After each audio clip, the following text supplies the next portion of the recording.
Welcome to this deep dive, into this world of virtual humans, especially how they might, revolutionize the future of medicine. So we're diving into some excerpts from a book on digital twins and some pretty cutting edge, scientific papers you shared. Um, so yeah, get ready to explore the potential of, having a digital twin of yourself, one that can help predict and prevent, health issues. Yeah, it's such a fascinating area of research, and one that has much deeper roots than you might think. The idea of using data and mathematical models to understand the body goes back centuries, Oh, actually. yeah. One of our sources mentions a scientist, Abbey, I think his name was back in the 1800s. He envisioned forecasting the weather using mathematical equations. So essentially like a digital twin of the atmosphere. Oh, wow. And you think about how accurate modern weather forecasting is. Mm. Predicting hurricanes like Sandy, 10 days in advance, it really makes you wonder what's possible when we apply those same concepts to the human body. Exactly, and that's the driving force behind a lot of this research, to unlock that same level of prediction and prevention, but for human health. But the human body is infinitely more complex than even the most volatile weather system. Right. And that brings us to, I think, the first hurdle, data. Building a digital twin requires a mind-boggling amount of information. One excerpt points out that describing your body at a resolution of just 1 millimeter would require over 100 billion bits of data. Wow, and that's just scratching the surface. To really capture the intricate details at the atomic level, the amount of data needed is almost impossible to even comprehend. But it's not even just about the quantity, it's about the quality and the consistency too. We need data from the same equipment under the same conditions using the same protocols. Right. It's like assembling this massive jigsaw puzzle. But all the pieces are for different sets. And, some might even be missing. And even if we could gather all that data, simply having it isn't enough. We need a way to make sense of it all, to see the patterns and the connections. And that's where, I guess, theory comes into play. Yeah, think of it this way. Imagine having all the ingredients for a complex recipe, but no instructions. You might be able to combine some things and make something edible, but you'd never be able to create the intended dish. And so theories provide that instruction manual. They help us understand how the pieces fit together, what's important, and ultimately, how to make predictions. And the sources highlighted some pretty amazing examples of theory actually leading to breakthroughs, like the prediction of gravitational waves. And the Higgs boson. Exactly. Those were massive discoveries based on these complex theoretical frameworks. And in medicine, having those frameworks, that's how we move beyond just observing correlations in data to truly understanding cause and effect, the why behind health and disease. So how do we even begin to build a theoretical framework for something as complex as the human body? Are we talking about equations here? Oh, absolutely. And one of the most powerful tools we have for describing change in the human body, whether it's a heartbeat, fluctuating metabolites, or even the spread of a virus, that tool is calculus. Calculus. Now we're getting into some serious math territory. Yeah. Calculus is essentially a way to describe how things change over time, and the human body is constantly changing, making calculus essential for building these accurate models. But one of the sources mentioned this concept called deterministic chaos, which sounds a little unsettling. What exactly does that mean? It's a fascinating concept, and it might help explain why even with the best data and models, predicting your health far into the future can be so tricky. Deterministic chaos means that even in a system that's following specific rules, small initial changes can lead to massive, unpredictable outcomes down the line. So even if we had this perfect digital twin, Yeah. there would still be limits to how much we could predict about your health years from now. Precisely. It's not about eliminating uncertainty, but it's about understanding it and managing it. And this inherent complexity is one of the biggest challenges in developing, truly predictive virtual humans. Which makes what researchers have already accomplished even more impressive. The sources talk about how early computer models really focused on just simulating single neurons. But now we're seeing simulations of entire cells and even organs. That's right. There was a landmark simulation of a neuron back in 1950 called the Hodgkin-Huxley model. And it's really considered the birth of computational neuroscience. And since then, we've seen an explosion in the complexity of these simulations. From those simple neurons to virtual hearts that capture electrical activity, blood flow, and even drug responses. It's mind-blowing how far this technology has come. Mm-hmm. But simulating the human body at such a detailed level must require some incredible computing power. It absolutely does. Even with the most powerful supercomputers capturing the full complexity of the human body, with its trillions of cells and just countless interactions, remains a monumental challenge. So how are scientists tackling this challenge? The term multi-scale modeling keeps coming up in our sources. Multi-scale modeling is essentially about linking together simulations at different levels, from atoms and molecules to cells and tissues, and all the way up to whole organs. Instead of trying to simulate everything at the most detailed level, which would be impossible, we focus on the most relevant details for the specific question being asked. So it's like choosing the right lens for a camera, depending on whether you're taking a close-up shot or a wide-angle panorama. That's a great analogy. If you're studying how a drug interacts with a specific protein, you need that high-resolution atomic level simulation. But if you're looking at how that drug affects the overall function of the heart, you can zoom out to a more coarse-grained model. Multi-scale modeling seems essential for making these virtual humans a reality. But there's another tool that keeps popping up: artificial intelligence. AI, especially machine learning, is becoming indispensable for building these virtual humans. It excels at finding these subtle patterns in these vast data sets, which is invaluable for diagnosing and predicting, health issues. So it's like having a superpowered assistant who can analyze mountains of medical data and identify potential red flags that humans might miss. Exactly.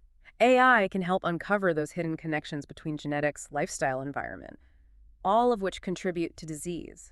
A fantastic example is AlphaFold, an AI that can actually predict the 3D shape of proteins from their amino acid sequences. That's incredible. Predicting protein structure has always been a huge challenge in biology. It has been.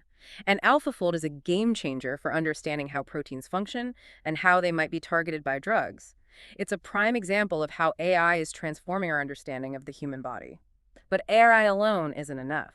We need to be careful about relying solely on its predictions without understanding the underlying mechanisms. So it's not just about what the AI tells us, but about understanding the why behind those predictions. Absolutely. We need to combine AI with that deep mechanistic understanding to make sure that its predictions are grounded in that biological reality. And that's one of the keys to building robust and reliable virtual humans. And, as this technology advances, a lot of big questions come up, Yeah, especially around, how these virtual humans might impact healthcare and society as a whole. exactly. We've been talking about all this incredible data, all this information that's needed to build this digital twin. Your genome, your medical records, your lifestyle habits, even, real-time data from wearables. It makes you wonder about privacy and security and all that. It is a crucial consideration. This information is so incredibly personal. If it were to fall into the wrong hands, the potential for misuse is a real concern. Oh, absolutely. One source even brought up the chilling possibility of discrimination based on someone's digital twin, Hmm. like being denied insurance or job opportunities Yeah. based on predictions made by an algorithm. It's a bit unsettling to think about. It is. We need some really clear guidelines around data ownership, how it can be used, and what safeguards are in place to, prevent those kinds of scenarios.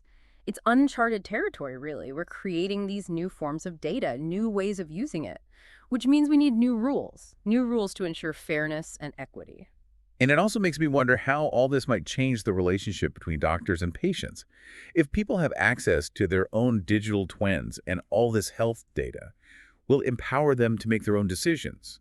Or will it just create more anxiety and confusion? That's a fascinating question. It definitely has the potential to make healthcare much more personalized and data-driven, which could be a good thing, but doctors will need to be trained to interpret and communicate all this new information effectively. Yeah, it's like introducing a powerful new diagnostic tool. Everyone needs to know how to use it responsibly. But beyond the practical aspects, there's that psychological impact to consider. How will people react to having these detailed predictions about their future health? Some people might find it empowering. It might motivate them to make healthier choices. But for others, it could lead to, increased anxiety or even a sense of fatalism, like their future is already predetermined. It's important to remember that these are probabilities, not certainties. A virtual twin is not a crystal ball. It can offer insights and guidance, but it can't predict your future with 100% accuracy. Right. It's like a weather forecast. It can help you prepare for what's likely to come, but it doesn't dictate what you do. Ultimately, you're still in control of your choices and your actions. Exactly. And that brings us to another big question. Who should have access to this technology? Should it be available to everyone or only those who can afford it? Yeah, it's a question of equity and access. If it's only available to the wealthy, it could exacerbate existing healthcare disparities. Hmm. But if it's accessible to all, it could democratize healthcare in a profound way. offering everyone these personalized insights and the potential for earlier intervention. It's a complex issue with no easy answers. We need to consider the cost of development, data storage, ongoing maintenance. But if virtual humans are truly going to revolutionize healthcare, they need to be within reach for everyone, not just a select few.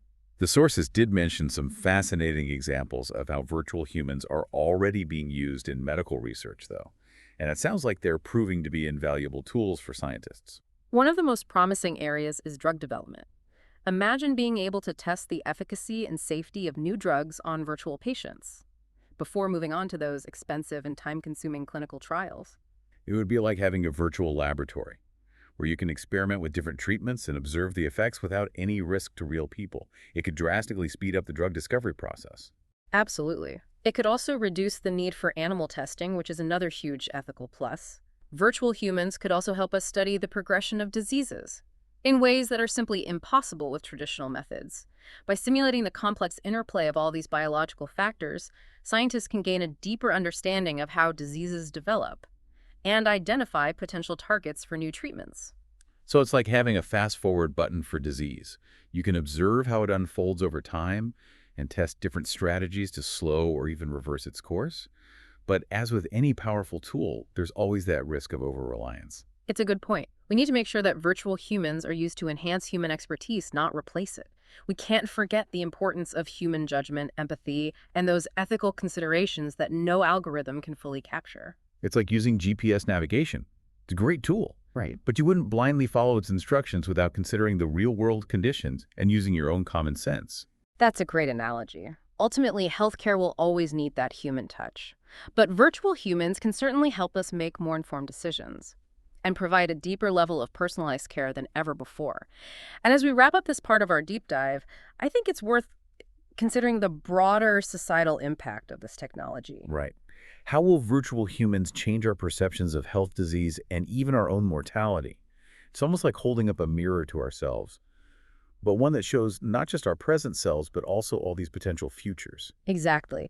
If they become commonplace, virtual humans could fundamentally alter our relationship with our own bodies and redefine what it means to be healthy. There are a lot of big questions to consider as this technology develops, and it will require ongoing dialogue and thoughtful consideration to navigate them ethically. But it's an exciting time to be exploring these possibilities. This deep dive has been a real eye-opener so far. We've covered the scientific breakthroughs, the ethical dilemmas, and now some of the broader societal implications of virtual humans. And I'm excited to explore what the future holds for this technology in our final part. We've covered so much ground in this deep dive, from the history of these digital twins to the ethical challenges they present. As we wrap up, I'm so curious to hear your thoughts on the future of all of this. What are the frontiers of research? What might the next decade hold for these virtual humans? Well, it's an exciting time to be working in this field, that's for sure. One of the things that keeps coming up in the research is the limitations of these traditional computers, especially when it comes to simulating something as complex as the human body. We've made incredible strides, but some processes, especially those related to, consciousness and subjective experience, might just be too complex for our current digital computers to really fully grasp. So even with our most powerful supercomputers, we might hit a ceiling in terms of how realistic and accurate these virtual humans can actually become. Yeah, it's definitely a possibility. One of the sources uses the term uncomputable to describe these processes, almost like they're beyond the reach of digital computation as we currently understand it. But this is also driving innovation. It's pushing us to explore these entirely new approaches to computing. Oh, that's so fascinating. Are there any specific examples of these new approaches you're talking about? Absolutely. One avenue of research that's really promising is optical computing, which uses light instead of electricity to process information. And it has the potential to be significantly faster and more energy efficient than traditional computing, which could be a total game changer for simulating these complex biological systems. So instead of silicon chips and electrical signals, we're talking about using light to actually perform calculations. It sounds almost like science fiction. It really does. But the potential is definitely real. Another approach is something called neuromorphic engineering, which aims to build these computer systems that mimic the structure and the function of the human brain. So are we talking about actually building artificial brains? Well, not quite. Neuromorphic systems use electronic components that behave like neurons and synapses, so they can process information in a way that's more analogous to the brain. It's still early days, but it could lead to breakthroughs in our ability to simulate complex systems like the human body. And then there's the big one that seems to keep popping up everywhere in the science news lately. Quantum computing. What role might that play in the future of virtual humans? Quantum computing is like a whole different way of thinking about computation. It harnesses these principles of quantum mechanics to perform calculations that are impossible for traditional computers. It's still very early days, but it has the potential to really revolutionize fields like drug discovery and personalized medicine. It sounds so incredibly complex. Can you maybe give an example of how quantum computing might be applied to virtual humans? Imagine being able to simulate the interaction between a drug molecule and a protein in the body at an atomic level using a quantum computer. This could help us design these much more effective drugs with way fewer side effects. Or think about simulating the complex network of genes and proteins that are involved in a disease, which could lead to new diagnostic tools and personalized treatments. It's like having this quantum-powered microscope that can zoom in on the tiniest details of human biology. That's a great way to put it. Quantum computing could really unlock a whole new level of understanding and control over these biological systems and potentially lead to breakthroughs we can't even imagine right now.